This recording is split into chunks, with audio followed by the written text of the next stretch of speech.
Hello guys, welcome to our channel. तो guys, WWE में नकली फाइट में जब भी कोई मैच बुक किया जाता है तो उस मैच में शामिल हर रेसलर को जीतने का बराबर मौका मिलता है, लेकिन ऐसा हर बार नहीं होता।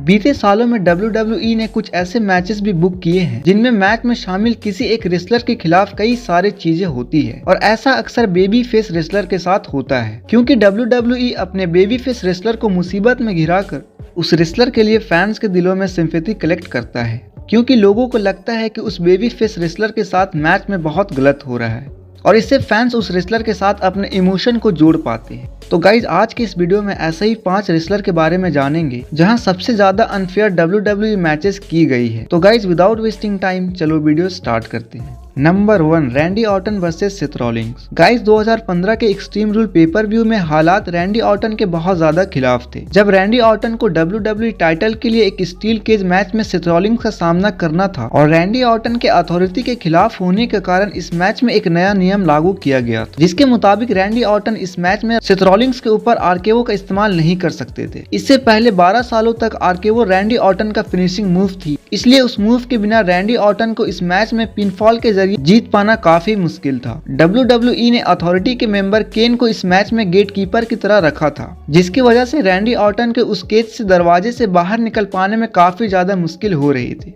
और किसी को इस बात पे हैरानी नहीं हुई कि रैंडी ऑर्टन वो मैच हार गए। और गाइज, मैच तब खत्म हुआ जब सेथ रॉलिंग्स ने रैंडी ऑर्टन को भी आरकेओ दे दिया था, जिसकी वजह से सेथ रॉलिंग्स गेट से बाहर निकलकर WWE टाइटल्स बचा पाए। और गाइज, इतने टफ कंडीशन के वजह से ही रैंडी ऑर्टन इस मैच में हार गए थे।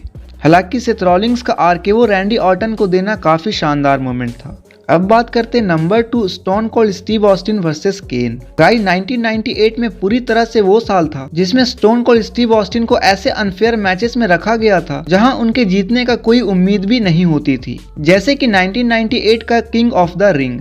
गाइज, यहाँ पे स्टोन कोल्ड स्टीव ऑस्टिन को अपना WWE टाइटल बचाने के लिए केन के खिलाफ एक फर्स्ट ब्लड मैच दिया गया था। ये उस समय की बात है जब केन खुद को सर से लेकर पैर तक खुद को पूरे तरीके से ढका किया करते थे, और उन कपड़ों का रंग ब्लैक और रेड हुआ करता था। और गाइज, इसका मतलब ये था कि अगर ऑस्टिन का खून निकाल भी देते तो भी वो किसी को दिखाई नहीं देता। ऑस्टिन वो मैच हार गए थे और केन ने WWE टाइटल जीत लिया था, लेकिन स्टीव ऑस्टिन की सारी उम्मीदें खत्म नहीं हुई थी, क्योंकि इसके ठीक 24 घंटे बाद ही उन्होंने केन को रॉ पर हरा दिया था और अपना खिताब फिर से हासिल कर लिया था। गाइज, अब बात करते हैं number 3, the 2016 royal rumble 1 versus all. 2016 के रॉयल रंबल की मार्केटिंग टैगलाइन थी, जिसमें रोमन रिंग्स को अपना रंबल मैच में ही अपना वर्ल्ड टाइटल बचाना था। ये पहले से ही रोमन रिंग्स के लिए काफी मुश्किल था, और इसके ऊपर से वो इस मैच में सबसे पहले आने वाले रेसलर के तौर पर उतारे गए थे। ये WWE की एक अच्छी चाल थी, क्योंकि इससे पहले के कुछ रॉयल शो के अच्छे रिव्यू नहीं मिले थे, और इसलिए WWE का ये पुराने कंसेप्ट में कुछ नया करने का काफी अच्छा तरीका था।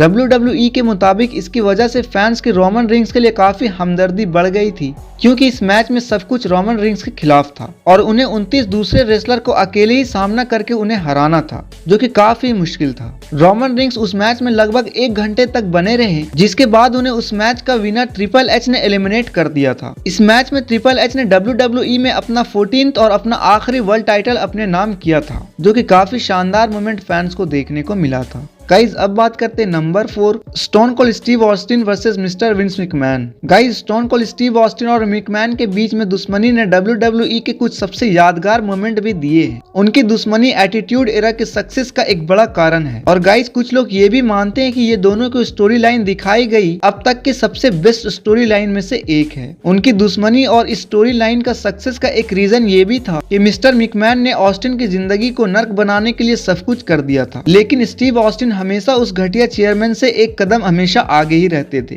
1998 में रॉ में एक एपिसोड में स्टोन कोल्ड स्टीव ऑस्टिन और मैकमैन का एक मैच हुआ था, जिसमें स्टोन कोल्ड स्टीव ऑस्टिन का एक हाथ पीठ के पीछे बांध दिया गया था। इससे मैकमैन को उस मैच में एक एडवांटेज मिल गया था, लेकिन इससे कुछ मिनट तक काफी मजेदार एक्शन हमें देखने को मिले थे। लेकिन ये मैच काफी अजीब तरीके से खत्म हो गया जब मिक फॉली अचानक ही स्टोन कोल्ड स्टीव ऑस्टिन पर हमला करने के लिए रिंग में आ गए, और इस तरीके से ये मैच खत्म होना पूरी ऑडियंस के लिए एक निराशाजनक पल थी। गाइज अब बात करते हैं number 5 Randy Orton versus Shawn Michaels. Guys 2007 के सर्वाइवल सीरीज इवेंट में रैंडी ऑर्टन का एक बेहतरीन मैच हुआ था। उनका सामना लेजेंडरी शॉन माइकल्स के WWE टाइटल्स के लिए हुआ था, लेकिन इस मैच का शर्त ये थी कि HBK को स्वीट चैन म्यूजिक का इस्तेमाल करने की इजाजत नहीं था। ये वही मूव था जिसकी बदौलत HBK ने अपने 99% मैचेस जीते थे और फैंस इसे देखने के लिए काफी ज्यादा एक्साइटेड थे कि HBK इस मैच को जीतने के लिए कौन सी नई मूव का इस्तेमाल करेंगे। वो मैच काफी बेहतरीन था।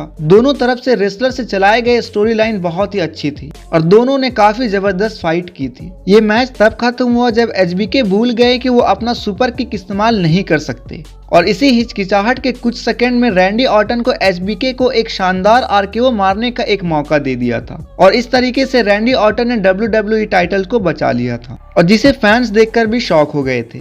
तो गाइज ये थे WWE हिस्ट्री के 5 अनफेयर मैचेस के बारे में। तो गाइज ऐसे ही वीडियोस पाने के लिए हमारे चैनल को लाइक, शेयर एंड सब्सक्राइब करके बेल आइकन जरूर प्रेस करें।